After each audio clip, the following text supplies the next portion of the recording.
Like at it from above. Okay. Oh my gosh. So welcome to the chaos of Calculus 2 at Blue Mountain Community College. So is it kind of like that? So here's the problem I just posed while getting set up. I'm walking through a sewer, which is this big cylinder. Okay. And I happen to come across a place where there's another sewer, same diameter, intersecting this one. Okay. And then I am going to hang out in that space and look around. What does that space look like? Okay, so here's the other sewer pipe, that way. So if I look straight down on it, it looks like a square. It's not. If I look straight down on it, it looks like a square. It totally does. It's almost kind of right, because these guys meet at right angles. That's a right angle and that's a right angle. But the it's like if I look down on this, what happens if you look down on two right angles? What do you get? A square. You get a square. Okay, so this is one edge of the pipe. Here's the other edge. But if we find the area of that, okay, hang on. We're gonna bore through that. We're now these guys don't meet directly as a square. If I take a slice exactly through the middle, sideways, so I get cut in half, right? Then exactly in the middle, there is a perfect square there, and that square measures diameter of that pipe by diameter of that pipe. Exactly, right in the middle. At the very top, this is going to come to a point. I'm going to pull me out of there. Because I have the ridge line of this pipe meets the ridge line of that pipe, right? And they're going to meet, so there's going to be this kind of diagonal where the two pipe seams are said welded together, maybe, or maybe they're concrete. Okay. Now let's look at it from the side. If I'm standing in the sewer pipe looking straight ahead, what do I see? Circle. I just see a circle. Okay. So this particular center cross section is that right there. Okay. That line right there. Okay. So here's the cool thing though. If I take another slice, let's do a blue slice, like right here. Okay. That might be that slice right there. It's going to be a square too, but smaller. Oh, okay. Okay, so when you're looking straight down on this, every cross section is a square. Why? Because these two pipes are perpendicular to each other, and they have the same diameter. That's why. Okay, this is a tough one. I'm going to show you a 3D model of it in just a sec. Okay. But if I look at it sideways, perpendicular to the other pipe, I see circles. It's the exact same thing. Okay? So if I can figure out what the lengths of each of these lines are, then I can identify the length of every square cross section, and then I can add them up. And I have, add them up as the integral, and I have the volume. Okay, so let's look at the 3D model of this, and then we will see if we can find that length. And if we can, we got it. This is interesting. All right, so volumes by slicing, again, is what we're doing. GeoGebra 3D. So a pipe in 3 dimensions is a circle that you let move through one of the axes, right? So I'm going to take a circle in the xz plane, so that would be x squared plus z squared. We do this on your device, yeah. And then I'm going to give it a radius. So let's say, I don't know, let's make it 6 feet. I could just walk through a 6 foot sewer. So let's say the radius would be 3 feet then. So 3 squared is 9. Okay. So there's a cylinder heading, oops, there we go, with a 3 foot radius, 6 foot diameter. And then I'm going to go the other way. So to go the other way, I would do y squared plus z squared to go perpendicular to this. So y squared plus z squared. Now there's 3 dimensions. Since I didn't mention one of the dimensions, that means it gets to be anything it wanted. That's why the circle slid in the x direction. That makes sense. I'll try to explain that here. Equals 9. Okay, so there's the 2 intersecting. I'm going to change the color of one of these. Oops, back here. Let's make this one blue. Okay, and, all right. So now I'm just gonna try and move it around. So if I look, right, if I'm looking through it, I just see a circle. If I look straight down from the top, if I can get that to happen, I should see a perfect square, looking straight down from the top. But if I look at from the edge, right, I get this, it's this funky shape. I heard someone say hockey puck, kind of, but it doesn't have cylindrical sides because the other circle cuts that off. This is fused. It's like a It's pillow. an X. I would be seeing those valleys looking down the string because I've got depth perception, right? Yeah, yeah, so there's valleys right here. I am so like I still don't see it. I don't see it. Yeah, I don't think, can we put ourselves inside of it? Oh, we can rotate it. Oh, that's sweet. Can I zoom in? What happens if I go inside? Will it let me go inside? You know how to zoom in, Yeah, but it just doesn't really. I can't really go. It's Yeah. It kind doesn't of like it freaking very much. out. Yeah, but it Yeah. gets That's- angry. It looks like TBC. Yeah, Yeah. just two pipes meeting each Oh, but other. now it's How does weird. that make any Now sense? it's- It makes no Now he's Okay. off center. Yeah, All right. yeah, Oh, yeah. because it Yeah. like depends on what axes you pull on. Like it creates a different mode, if that makes sense. So I can turn off center it. Oh, okay, I kind of see now. Oh, I dislike this. All right, so here I'm gonna be standing, looking straight at the YZ plane.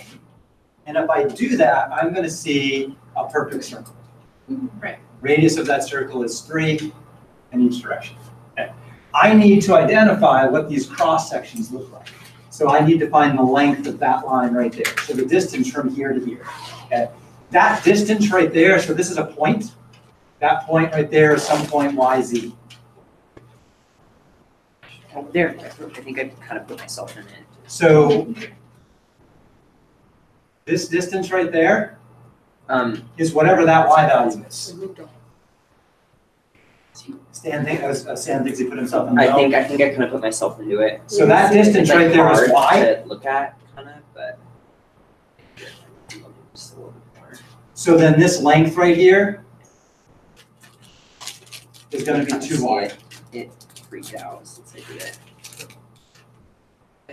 So now I just gotta figure out what's the relationship between Y and Z. Well, I already drew that in the computer. That circle is going to be Y squared plus Z squared equals 3 squared. That's gonna make that circle cross section. So I just need to solve this for Y to get that length right there. And then double it to get the side of the square. All right, well, I'm just gonna subtract my Z squared over to the other side, so I'll get 9 minus Z squared, and then take the square root of that. So Y equals plus or minus the square root of 9 minus Z squared. What does that give me? Plus gives me the top, minus gives me the bottom.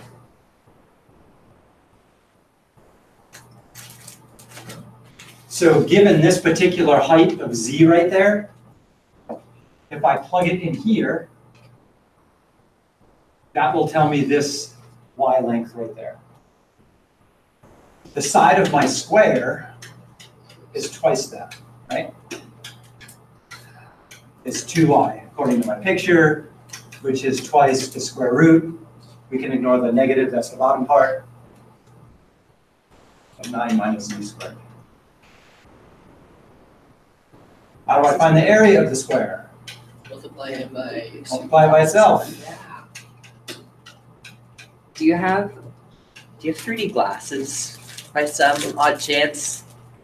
You think the color's in there such that? No, No, they they have have it. They have one. a 3D glasses mode. Oh, shit, I don't have any, I don't think so. We have Well, some we got in the the class. Missy Okay. Mouth. Let's focus on the math here. Picture's cute, I know. It would give us some depth. So if I square that, Perspective. then I'm gonna get 4 times 9 minus Z squared in parentheses. So I now know the area of every single square cross section. So based on this, I should be able to put a model of the volume together. 9 minus Z. Is that a 9? That is a 9. Yeah. 4 times parentheses 9 minus z squared. That's the area of any one of those cross-sectional squares. Right? Go back here. That's the area of one of those squares there. All right. Now, keep in mind, at the moment, I only have a formula for the top half of the circle. Yeah. Which- Yeah, but I'm squaring it, remember? So if I square a negative, it doesn't matter. I actually also have a formula for the bottom half too. They're symmetric. So there's a lot of ways to do this with symmetry. So my belief is what I can do next is if I integrate the area of each of those cross sections times a little tiny thickness dz, that's going to give me the volume. As z goes from some starting point to some ending point. Well, according to my cross section on the previous page, to get the full thing, I would go from -3 all the way up to +3. Yeah. Maybe it's usually going from 0 to 3 multiplied by 2. I could go from 0 to 3 and double it. Yeah, that would work too. Yeah, so Vitor's section is, hey, the top and the bottom are the same. Just go from 0 to 3 and double it. And 0 is nice to plug in. Yeah, good idea. Oops, wrong button. So we could double the integral from 0 to 3, and then our area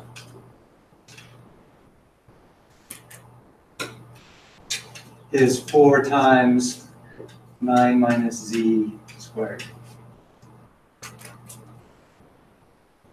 So I can pull out the 4, 2, so I could pull an 8 outside, and then I just need an antiderivative for 9. Don't look for the square root. No, we squared that away, yeah, because the area here got rid of the square root. Yeah. Yeah, if the square root was still there, we're out of luck. We don't have a technique to deal with square roots yet. Where did the 8 pop up from?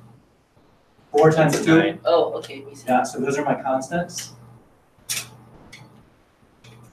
Yeah, so the antiderivative of 9 is 9z, and the antiderivative of z squared is 1/3 z cubed, and I just need to go from 0 to 3. Not too bad. Setup was the hard part. I had to figure out what a cross section was, how to find the dimensions of that cross section. Once I get that, the rest is cake.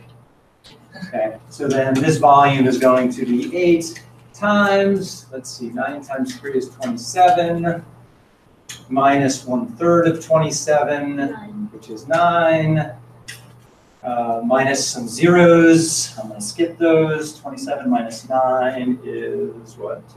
27 minus 9 is 18, whatever 18 times 8 is. 144? No? What's 62? I'm so bad, I was off. 8. 144. 18. I was right? Yeah. Wow.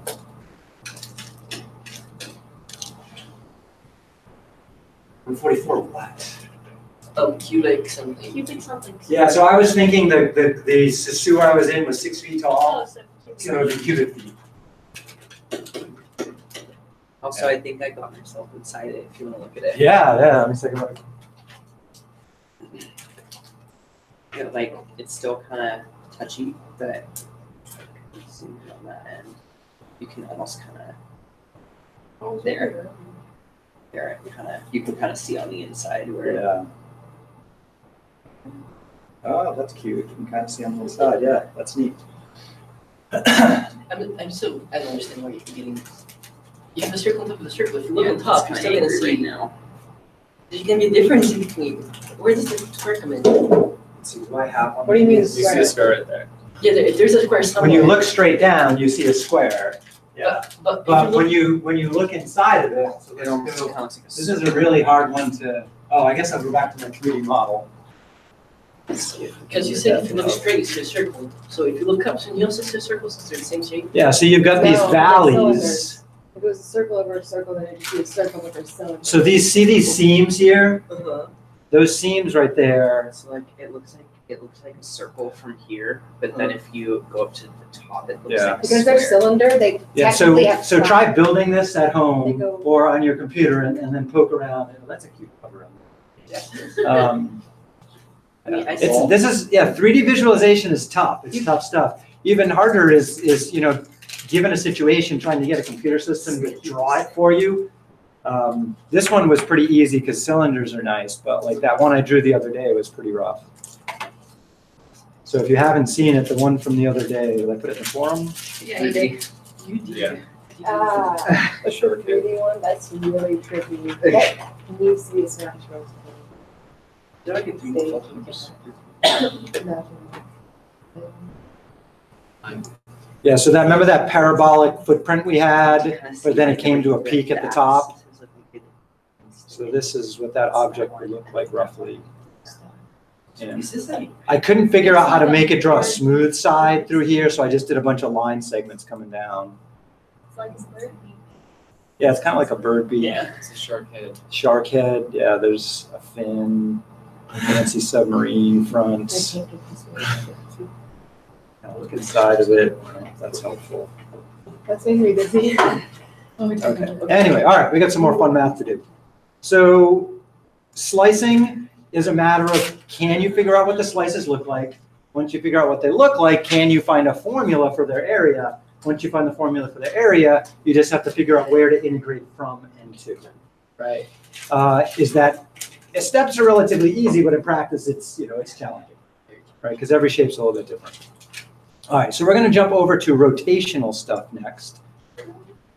And there's two ways to deal with rotational volumes. One is covered in the latter half of section 2.2, the other is covered in section 2.3. So we're gonna do rotations with slices. This is also often called the disk method for solids. And then next class, we'll look at what's called the shell method. So the disk method is you just basically take a whole bunch of circles of different sizes and stack them up in such a way you make a 3D shape. So for example, It's now at 3D printing is. 3D printers can do more than that. Yeah. But yeah, that's essentially like 3D printing. Yeah. So if we had some shape like, I don't know, draw that for my function right there. And then I were to spin around the x-axis. So I'm going to get a matching point down there and a matching point right there. And then I'll have, can I draw a mirror image of this? That's my best mirror image. But then it's going to have circular cross sections everywhere.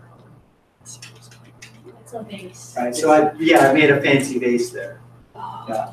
And every single cross section here, so let me switch to say black, is going to be this disk, okay, a circle. And if I can figure out the radius of that circle, okay, the thickness of it, since it came from a slice this way, is a dx. Okay. The radius here, well, that's just the y value on the curve. So in this case, the radius is just f of x, whatever my function is. Right? That's the distance from the center I spun about to the edge of it. Okay? So then the volume of one of these disks, if I blow it up, it's got a little tiny thickness here. That thickness is called dx. And the area of that circle is just pi times the radius squared, right? And my radius is my function. So the area is pi times my function squared.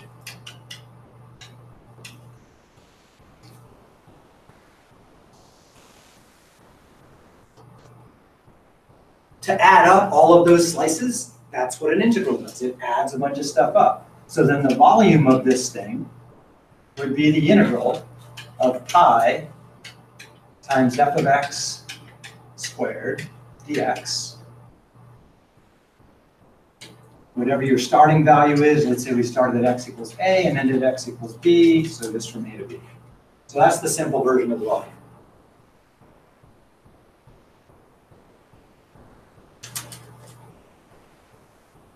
That's the theory there. The shell method that we'll look at later is imagine making a 3D object. Instead of making it with slices, you made it with building up paper mache, layer after layer after layer of paper mache. It's like surface. Right, so every time you layer a piece of paper mache, you have a new shell. If you layer a bunch of shells, you eventually get 3 dimensions. So you're So you have layering to a bunch of calculate the shells. shell. So you would have to calculate, Yeah. figure out how to do shells. So I'll show you how to do shells next week. There's just a bunch of shells that are like dy in width. or- Yeah, in that case, we would have to go sideways, so they would be DYs. Yeah. That's like surface area. Yeah, you're just building up surface area, layer of paint, layer of paint, layer of paint. Eventually, the paint is volume. It's a lot of paint. Okay, so let's get a problem to do. I'm going to choose something from your homework. Section 2, homework 2. All right, let's see. If we jump down here, that's all slicing. Here we have a rotation. Yeah, let's start with this one. Radiation.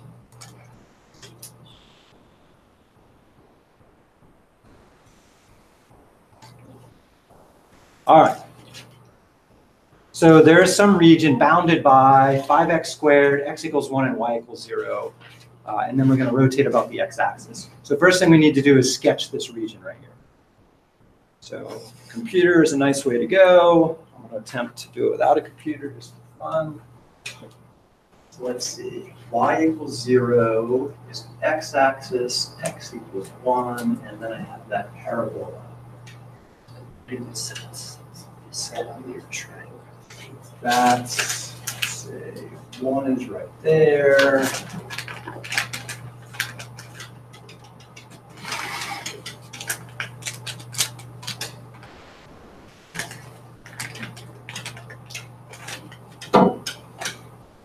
It's 5.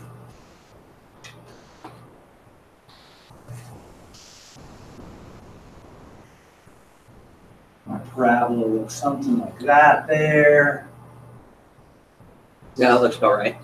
So this shade, this is the region enclosed by y equals 0, x equals 1 in that parabola. All right, so next thing I make a note of is I make a note of the axis I'm spinning about. So to do that, I just make a little circle with an arrow around my axis. That's where I'm going to spin. And I'm generating disks. To generate a disk from that spin, the disk would have to have a radius perpendicular to the axis. Because when I spin that red line, that's going to give me my disk.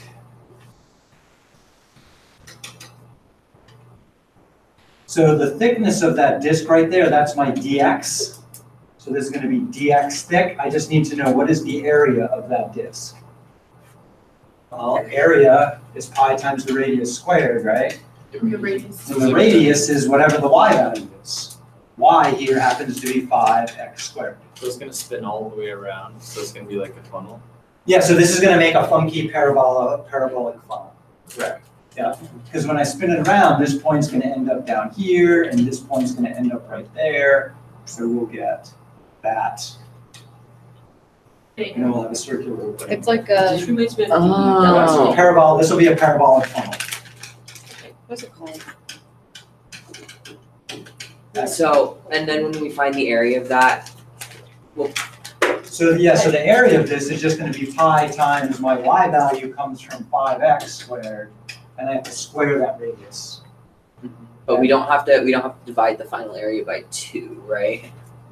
Or will we? So bottom line is, once I spin it, I get a disk, Okay. right? Yeah, but. That disk has an area that is this expression right there. But don't those But- disks calculate for twice the area that we're trying to find? Yeah. How do you find the area of a circle? Here's my circle. What do I need to know? You need to know the radius. Okay, so I need to know the radius. Where on this picture does the radius come from? The radius is the y value there, okay? So to find the area of this circle, I would have to take pi times the radius squared. What is the y value equal to? There's no 5x. half of that. There's no doubling. No, going no, on. like what I'm saying when we find all the areas of all the circles, well, we have to divide that answer by half because we're only solving for a half of the funnel. It's No, No, because I we're- built the because- whole funnel. Okay. They Once just I gave it start half of spinning it. this, Okay. once I start spinning this, that builds a whole bunch of Okay. circles. Okay. And we're stacking all those circles together. Okay. We've got the full thing. Okay. I'm not integrating this yellow area there. Okay. I'm integrating its spin. Oh. When you spin it, you build, every one of these slices makes a circle. Okay, because I was confused. I was like, well, then why is the highlight part only half? So the highlighted part represents the region I needed to start with. So first I had to find that bounded region. Okay. Once I spin it, that makes the spin makes disks. Okay. Yeah, okay? So then my volume is going to be the integral here from 0 to 1 of pi times 25 times x to the fourth x. So again, the hard part of these is the setup. Once you get it set up, the derivative, the antiderivative is easy. Right, so let's just figure that out so we can get a number on it.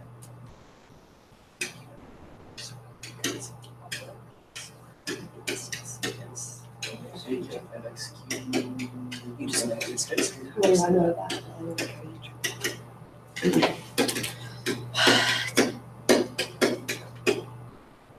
So I get 5 pi if I did it right. See? Yeah. Welcome to the fifth power. Because it was to the fourth earlier, remember? Antiderivative of x to the fourth would be Yeah. x to the fifth over 5, right? 1 to the power 5 is 1. 0 to the power 5 is gone, so I didn't write that down. Sorry, I should have written that down. Yeah, and what's 1/5 of 25 is 5, so it should be 5 pi.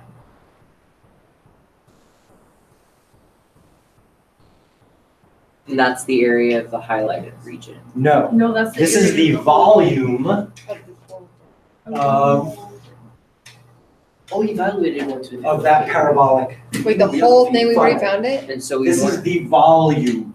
we were not So solving. if you were to fill this with oil, say, You need 5. and this was, say, Oh, 1 inch, maybe it's a little tiny funnel, then I have 5 pi cubic inches here I was of con- oil. I was confused. I thought that the question was asking for the area of the shaded region, No. not The the question volume. says not to the volume. find, the question said to find the enclosed region and then rotate. Okay, we'll do another one. Breathe, Sam. It's okay. Are you writing this stuff down on paper somewhere, Sam? So most of this stuff is just On this, which is What kind of like happens paper. if it's That- not a that'll circle? work. Or when we Okay. spin it, it will always be a circle. If you spin a line segment, you always get a circle. Okay, but That's like, why this is called the disk method, because it always has cross-sectional disks. what if, If they're not disks, this does not work, and you have to use the other kind of slices we were doing before, which is case-by-case basis, So you can't spin okay. it. So right? this Like is- when we did the pyramid, the cross-section was a square. Yeah. When we did the sewer, the cross-section was a so you square. just use the The other. cross-section could be a triangle, like with that funky iron we did the other day. Everyone is different. But if it says rotate, you got circles. All right, so I'm gonna type in a 5 pi so I can get myself an answer here. Woo, got it right. Okay, let's find a more exciting one for Sam. Oh, this one gets to go around the y-axis. Let's do it. Okay, so new page, screenshots. Yeah, no, so I didn't realize that it was saying. Okay. Yeah. Okay, so instructions. Find the volume of the solid by rotating the region bounded. So first we gotta find the region bounded, then we rotate it. So sketch that. Let's see, y equals 0, x equals 2, the y-axis. All right, so I think I'm gonna be in this region here. X goes up to 2, which means y could go up to 4. 2, 3, 4, 2. All right, so here's my parabola. Here's x equals 2. Here's y equals 0. All right, so I got the region. And we're not finding the area of the shaded region. but I need to clearly identify the shaded region. Because that's what defines the funnel. Yes. Okay. What's that? You need more from the left side, you're doing on the wire. No. So the volume is bounded by y equals x squared. That's, hang on, focus, right? So check this out. Here's y equals x squared, right? Okay. Y equals 0, that's right there, and x equals 2. So that yellow stuff I shaded is the bounded region. Okay, now I haven't rotated anything yet. Now I gotta think about the rotation. Okay, next step, rotation. So it says, basically once I find that bounded rotation, then I say, okay, now I'm gonna rotate about the y-axis. So that's where I'm rotating, okay? So if you imagine rotating that, what's gonna happen is it's gonna have straight sides. Why? Because I'm rotating this line around the y-axis. So I'm gonna get from the outside what looks like a cylinder. However, the cylinder is carved out in the middle. Oh. When you have to find the It's square. kind of and like a subtract. giant like sauce. So So we have to find two things then. Like a We have to realistic have a square. So Yeah, like a this shot is- glass, yeah. Yeah. on the That's what I was thinking. inside, There you it's go. a parabolic dish. On the outside, it's a cylinder, Oh, it's like a shot glass. right? So it's kind of a shot glass with a parabolic inside. Yeah, straight outside. Math and drinking. How fun. So that's the object that we're creating here. Okay. Now, this is where things get interesting. They're not interesting enough already. No, Okay. they're not interesting enough. So what I'm rotating around here is something like that. Line segment. So bottom line, anytime you use the disk method, your line segments, your little squares, are perpendicular to the axis of rotation. Okay? If that's it, then that means I have a dy, is what I'm integrating. Okay, hang on. The length of that right there, well, that would be just that function right there minus that function right there. Okay? So the length of that segment, in this case, would be 1 minus, and I have to write that as x in terms of y. So instead of y equals x squared, I need x equals the square root of y. Why do I need that? Because dy, y is a variable. So 1 minus the square root of y is the length of each of those. Yeah, where's the one coming from? Okay? How do you find the distance from here to here? Wouldn't you take this number and subtract that number? Yes, What is this number? 1. Oh, 2, sorry. It's 2. Okay. It's 2. Oh, it's two. Okay. So that's the f of x minus Thank g of x. And it's always 2 because the lines are straight. Because it's a straight line. That's But right. won't that It's 2, only not give 1. us, won't that only give us the positive side since the other side, the line Well, is negative Oh, 2? no, it's not. It isn't really.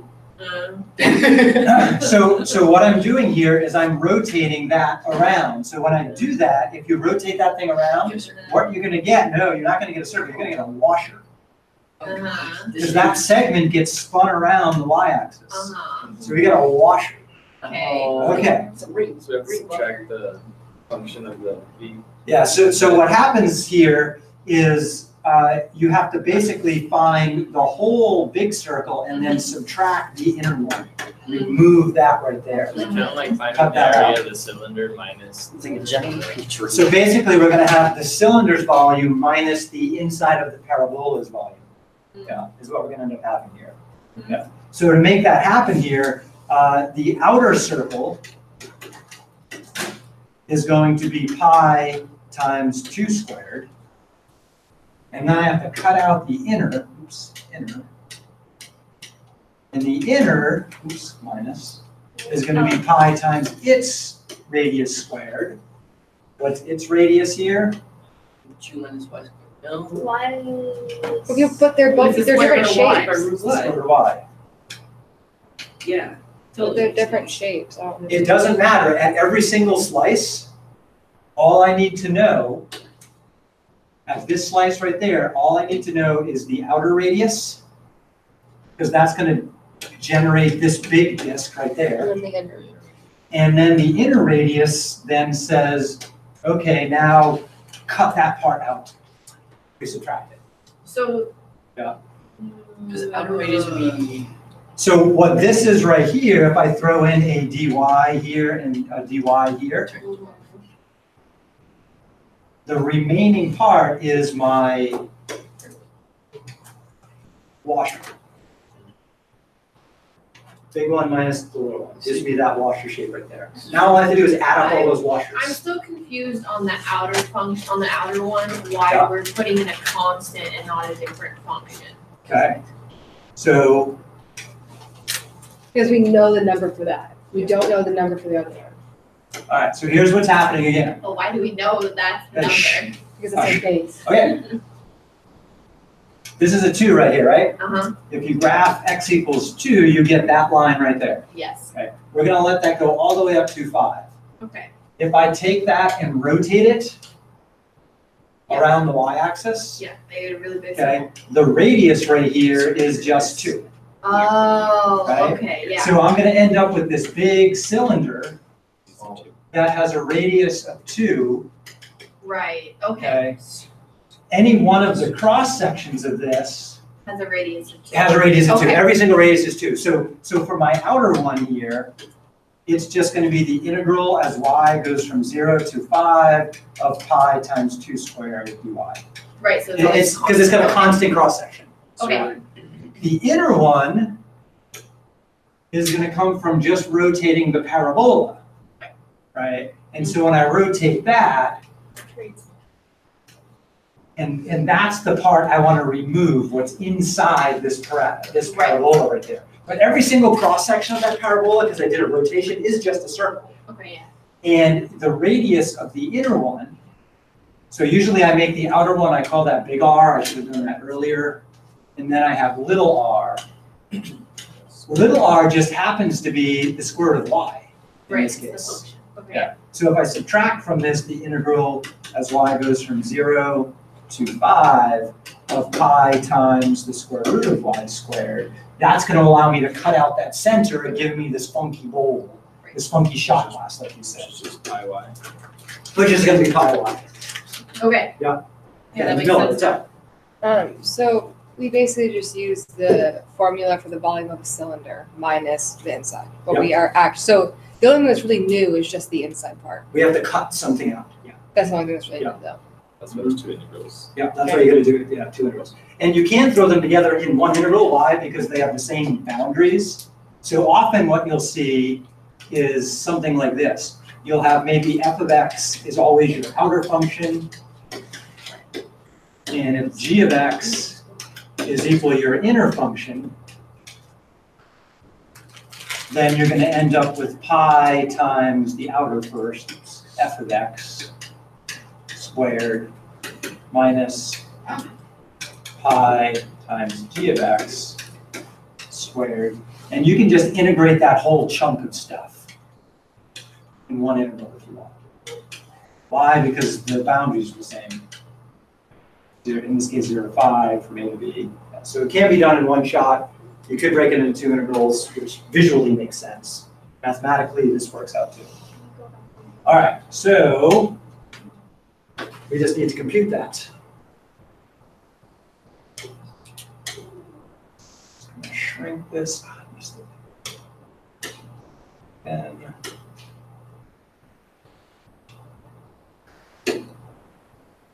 so here, this is the antiderivative of a constant, which is a constant times y. So I'm going to get 4 pi y evaluated from 0 to 5 minus, this simplifies to just pi y, right?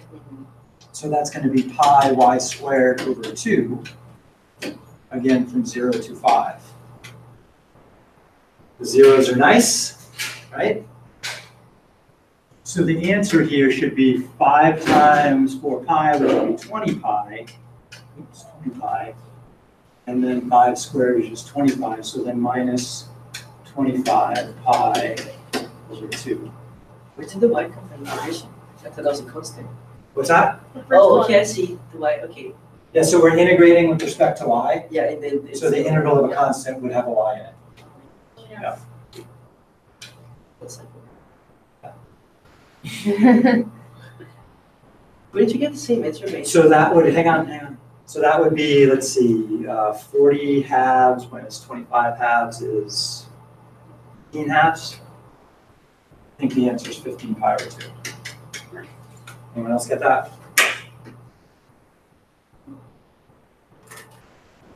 Yeah, 15 pounds.